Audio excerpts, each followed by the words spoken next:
All right, so let's crack on with our painting of a SteelPot. So I'm going to click on File. I'm going to say New. I'm going to click on Select. I'm going to grab that SteelPot.fbx. I'm going to say Open.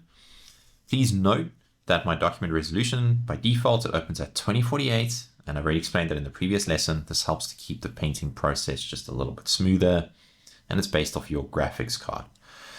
Also note that because of the fact that this pot is laid out in a UDIM workflow, Substance Painter is setting itself up by default for that. So if you cast your eyes to just below the document resolution, there's a UV tile settings UDIMs, and it's saying, hey, I am using a UV tile workflow, and I'm going to preserve the UV tile layout per material and enable painting across tiles. There's nothing that we need to change here. This is what it should be picking up by default. If for whatever reason it doesn't, please feel free to just match your settings to what you see over here. And then we can just say, okay. All right, and the geometry is going to come in just a moment, and we're going to see it's a nice plain pot. So we know that the very first thing we need to do is we need to bake our mesh maps. So I already am on my texture set settings over here. I'm going to click on Bake Mesh Maps. The baker, so to speak, is going to come up. And again, there's nothing that we really need to change. The only thing I want you just to note, though, is that because we are using UDIMs, we now have 3 UV shells that are listed, and that is 100% correct, because that's exactly what we have over here: 1001, 1002, and 1003, right? And here we see 1001, 1002, and 1003. So let's just click on Bake Selected Textures. This will take a moment because now it has to bake the map, the channel maps for each one of the UV tiles. So it's going to be 3 per channel, and it is now done. So let's just say return to painting mode. All right. So I mentioned very briefly about texture set and what that is. So very briefly, if we come back here to Maya, I said that this object it has been combined. So it very clearly it's been made up out of individual parts, but then it has been combined inside of Maya so that it is essentially just one mesh entry in the outliner. Now Substance uses that information to try to determine what the amount of texture sets rather that it should be creating. Okay, so because of the fact that Maya only created, or Maya had this object combined into one, Substance therefore sees it only necessary to create one texture set, and within that texture set there is going to be the individual UDIMs.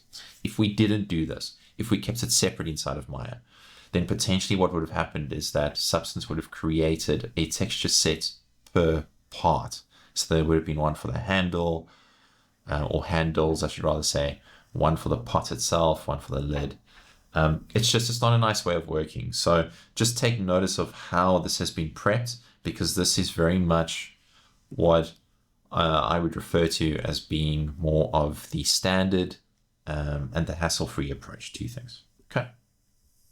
All right, so let's get cracking with our actual material itself. So the very first thing I want to do is I want to create a fill, and I'm going to call this fill base, like so. I'm also going to delete this empty paint layer below it because it's empty and I'm not going to be using it. So I don't want unnecessary stuff to just accumulate. So on this base fill layer, I want to define this material as being metallic and all those nice things, because that's what a pot is made up. Out of. It's made out of metal. It's not made out of anything else. So I want to enable all of the channels on this base material. Notice that by default, only the color channel will be enabled. So I want to click on metal, rough, norm, and height. Okay. And then the other thing I want to do is I want to maybe just adjust the color a little bit. So maybe make this something close to a mid-gray. Doesn't have to be exact. Let me just pull it up so you can see. Doesn't have to be exact. And then the metalness, we want this to be metallic. So I want to drag that slider to 1, like so. And then under the roughness, I'm actually just going to leave it at 0.3. I'm not going to change the roughness for now, right? Because I think that it will work for the most part. Now, something that we haven't had a chance to discuss yet, but it's actually really, really important, is the lighting in the scene. Because the lighting right now, I think it's okay, but I know what map Substance uses by default, and it's okay, but it's also not great.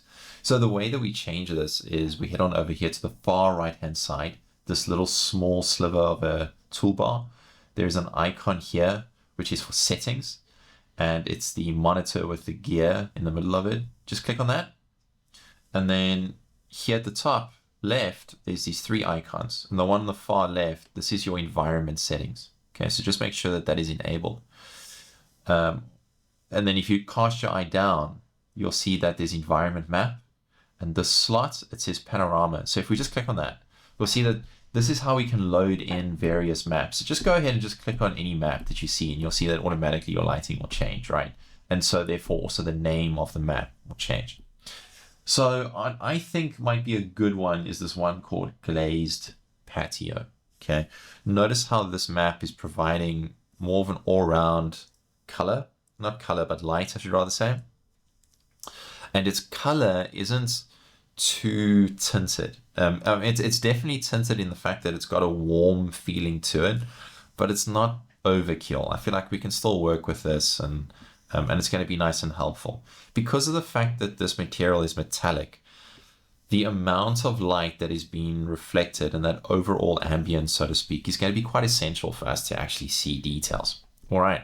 So anyway, I've spent enough time now talking about this stuff. Let's actually get on to creating some of this. Okay.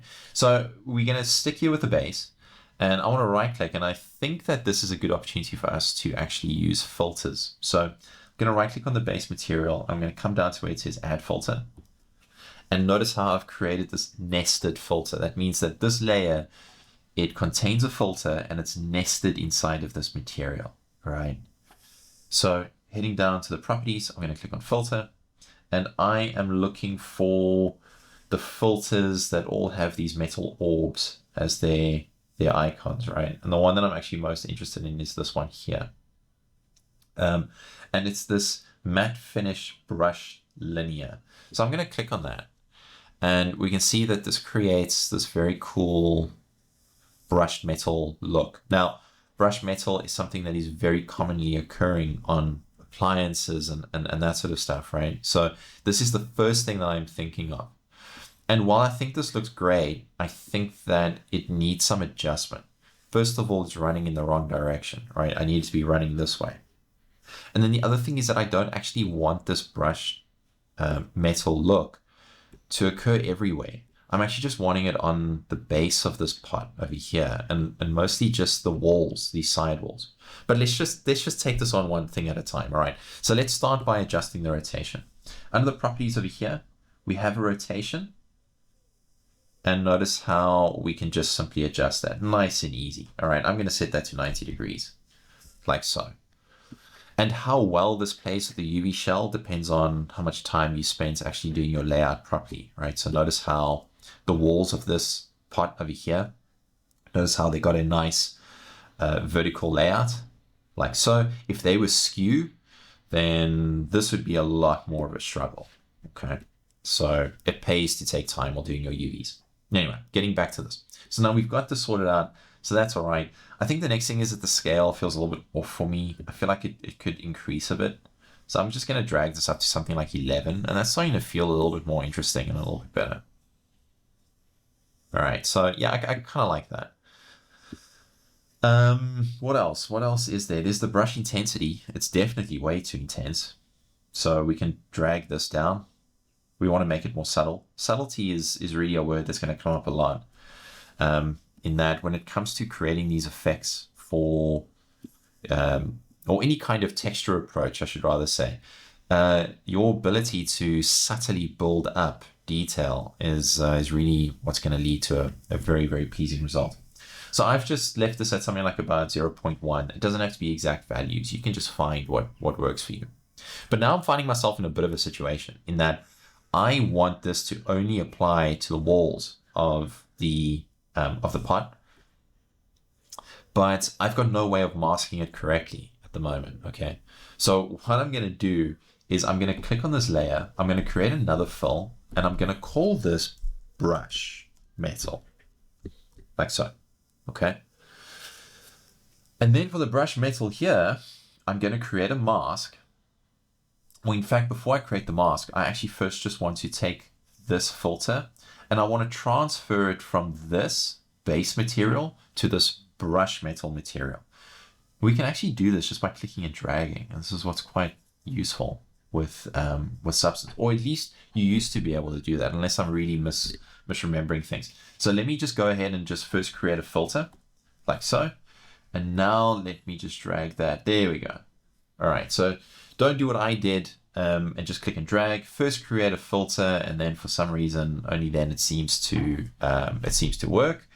But the only thing that we'll need to then do is to just go ahead and delete that empty filter. All right, which, yeah, hopefully that wasn't too confusing. Okay, but anyway, but now we're here with the brush metal, and there's very specific channels that I want this filter over here to contribute toward. And it's only the normal channel, none of the others. All right, so by default, this filter is contributing to all of them. And we can go ahead and we can start just disabling the ones that we don't need. We only want normal, and that is it. Okay. As for this brush metal material itself, we can just leave this with the default color because it's not really going to make any difference. All right, so we can just leave that on the color channel, and with only the color channel selected, the filter that is nested inside of it, the filter is creating its own normal channel contribution over here, and that is all that we need. Okay. Now with this brush metal created, I'm going to right click, I'm going to say add a black mask, and I want to mask this so that it appears only on the walls of this pot, right? So let's right click on the mask and let's say add a paint. And now we're going to use a very cool little tool inside of Substance called the UV chunk fill tool. So I want to go into my split view for my UVs, my geometry like this. Okay. And if I now wanted to reveal this brush metal along this area, I could either paint on the surface here, or I could paint on the UV shell like so. But both of these options are going to take a bit of time. So Substance has this very awesome tool here on the left-hand side, and it's the one that I'm currently over, and it's called a polygon fill tool. And if I just click on that, and if we look here at the top, we can see that we can set various options for this polygon fill tool. We can tell it to either fill in triangles, which we don't have any, or to fill in a face. So if I just click on a face, it's then going to fill that in. Or I can tell it to fill in an entire mesh, which we don't want. And then the last option here is what's referred to as the UV chunk fill tool. So the way that this works is that it looks at a shell and then it fills that entire shell in, right? So if I just click on the shell, like so, then notice how it fills that entire shell with this color that is selected, which by default is always going to be white. And then I can just do it to the other side, right? Because I've got half of it filled in. Now I need this half. So I'm just going to click on that. All right, nice and easy. Now in the demonstration, just a couple of moments ago, I accidentally filled this face in. So what I want to do now is, to make this easy, is I want to come over here to my face tool, like so. All right, this is one of the ways that we can deal with it. And then I want to invert this color. So instead of it being white, it's black. Now I can choose to either drag the slider, or I can hit the X key. And much like Photoshop, the X key will just give you the opposite of whatever that value is that you have selected, right? At the same time, I maybe just want to make sure that I don't have any other faces that have been selected accidentally. So with this color being black, I can come back here to my UV chunk fill tool, and I can actually just draw a selection over all the other shells like so. And then that's automatically gonna fill all these UV shells with that black color. All right, let's move on. So I'm going to jump back into my 3D view like so. I want to create a new layer over here, and I'm going to call this roughness. And then this is going to be for leaks, right? And hopefully this all makes sense in just a second.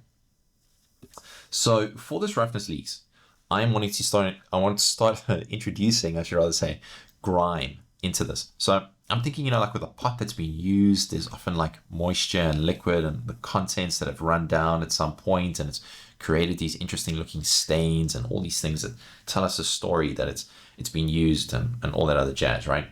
So this is what my intention is. So I'm going to just create this full layer, and I'm leaving it with just color for now. And I'm going to right click on it, and I'm going to say add a black mask.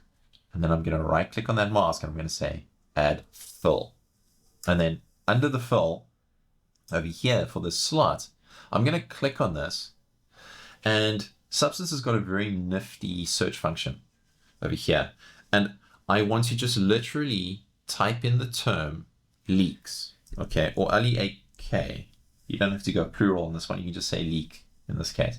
And every map that Substance has that has been tagged with the term leak is then going to come up. So this is Substance's way of kind of showing you, hey, I think you're looking for a map that involves some kind of dripping and moisture and that sort of thing. And these are all the maps that I have that have been tagged with that. So the one that I'm actually most interested in, I think, is this one over here, and it's this grunge leak small. And the reason for it is because we can see on the thumbnail, it's got these really nice leaking patterns that run down it, right? And it's actually got like the little accumulation of the droplet as well. So I want to load this one in, which I have just done. And because of the fact that we only have this color channel enabled on the material, we're not really getting a very clear look at what it's doing, particularly here on the walls of the pot. We can see it a little bit on the lid, but not so much here. So let's go ahead and let's just add in the roughness channel as well. And you'll see that it still doesn't look like it's doing much. And the reason for that is because the roughness value of 0.3, that's the same value that the metal of the pot has. So it's not actually changing anything, right? And Grime will never have a roughness value of 0.3. That is way too glossy. We want this to be something closer to about 0.7, around about there, okay?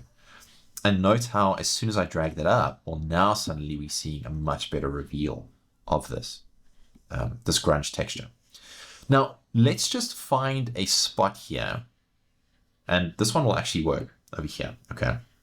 In that we can see that here is a streak pattern of something that is running down this texture map, and then here's the droplet over here. The problem, though, is that this is running horizontally. I want it to run down. Okay, so what we need to do is we need to come back to this grunge leak small, and we need to change the rotation of this. Now we can't, notice how if I start to rotate this way, notice how it almost seems to be getting worse. Now it looks like it's starting to run upwards. And if only we could just go negative with this slider. But the thing is that we can't, all right? So what I'm actually looking for is a value of minus 90 degrees, but it's not possible for us to do that. But instead, what I can do is I can just enter in a value of 270 instead, like so, okay? And you'll see that now we can see that our streaky patterns are actually running down like that. The next thing is that I think that we can adjust is that I think that the tiling is a little bit off. I think we can make it a bit smaller. So I'm going to set it to something like 2. And I'm much happier now with the size of these droplets.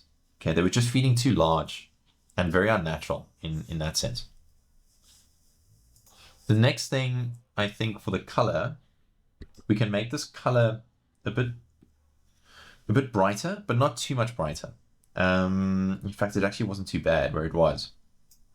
Keep it as something like a light gray. Don't ever go white, because that just feels like it's very unnatural.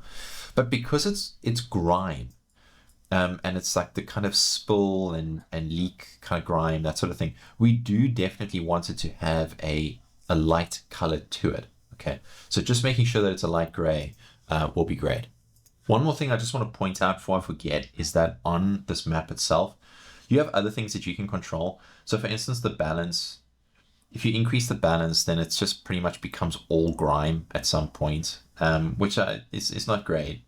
But if you increase the contrast helps just to make what is visible pop just a little bit more. Okay, I'm actually not going to mess with these settings too much, but I'll welcome you to come in to actually just play around with it just a bit and to find something that you feel is really working for you.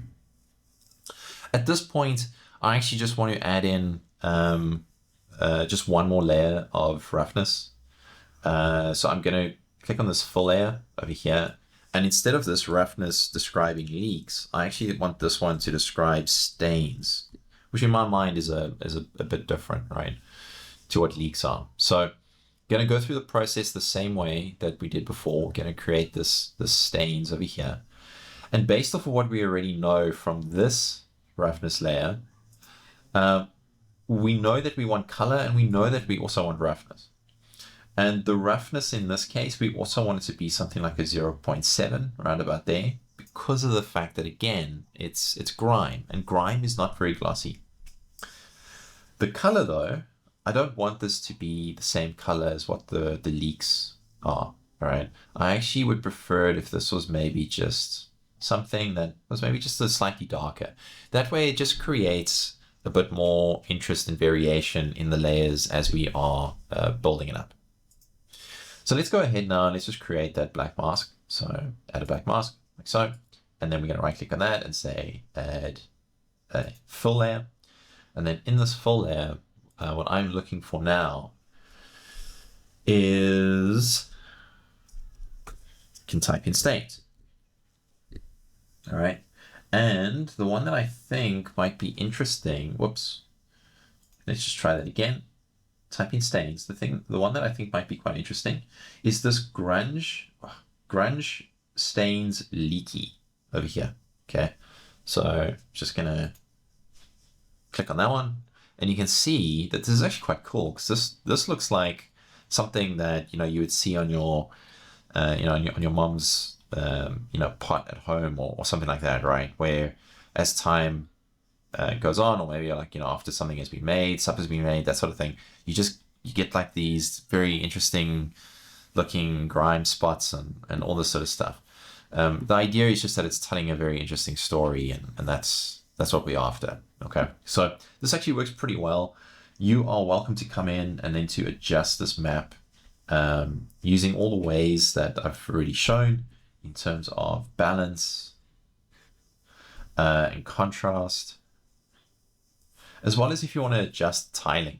I'm actually not going to do that. I actually think that this works pretty well off the bat. But something that I do want to show you, which you might want to do, is that there might be certain areas where you feel like you don't like what the map is doing. So say, for instance, this area over here. And say, for instance, I wanted to paint that out. I can do that by simply creating a paint layer and setting the blend mode to subtract over here. All right. Now, if I paint with a brush where the color is set to white, I can actually paint out the details of this map over here. Okay. So instead of just painting with a solid soft brush or hard brush, let's instead come over here to assets, click on the brush icon, and let's load up something like a dirt brush, like this dirt one over here. Adjust the size, and now you can start to paint over this. So what's nice about this is that this brush will just naturally leave some of it behind, which just really helps, again, just to keep the texture work that much more natural. Okay, so I'm going to leave this video here. And in fact, before I do, if you are looking at your pot and thinking, man, I would like it to just be a little bit more metal, so to speak, you can always jump down to your base material. Here we defined all the original kind of values for this. And then you can actually just adjust it here. All right, so I think I'm actually going to set this to maybe something like 0.2 instead, because I just prefer having a bit more of that shininess come through. It also helps to make the grunge pop just that much more. Okay, but now I'm definitely going to end the video off here. This has been 25 minutes so far as part of this walkthrough. And then after this one, we are going to, the next video is going to cover finishing this up, completing the pot, as well as exporting the textures for rendering.